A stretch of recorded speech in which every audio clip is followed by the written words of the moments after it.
హైదరాబాద్ పోలీసులు చేసిన అంత మంచి ఎగుమతి ఏంటిదంటే చూడుర్రి.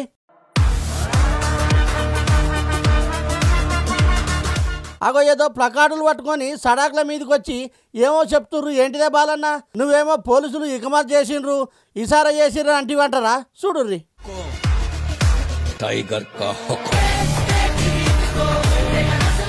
అగో చూసిర్రా, ఇన్ని దినాలు హైదరాబాద్ పట్టణంలో ఎట్లా పడితే అట్లా ఆటోళ్ళు, కారోళ్ళు, బండ్లోళ్ళు ఎవ్వరు వద్దన్నట్టు వాళ్ళు నడిపిరి. ఇక ఇప్పటి సంధి అట్లా వాహనాలు నడిపేటోళ్ళు నగరాలు నడవాయట. వాళ్ళ పప్పులు అస్సలకే ఉడకాయంట. ఎట్లనంటే ఇట్లా ఎవరికి చూపెట్టిన తోవల వాళ్ళే పోవాలి. కార్లు పోయే రూట్ల కార్లే పోవాలి, బండ్లు పోయే రూట్ల బండ్లే పోవాలి. ఆటోలు నడిపే తోవల ఆటోలే నడవాలి. అట్లా కాదని అల్లిబిల్లి కల్లిబిల్లి అన్నట్టు ఎట్లా పడితే అట్లా ఎగబడితే అంటే నడవదు. గీతాలు దాటితే తాట తీస్తామన్న తారీఖుల ట్రాఫిక్ రూల్స్ చెప్పుకుంటా ఇట్లా అట్టతునుకల మీద రాసి పోలీసులు అవగాహన కల్పిస్తుర్రు.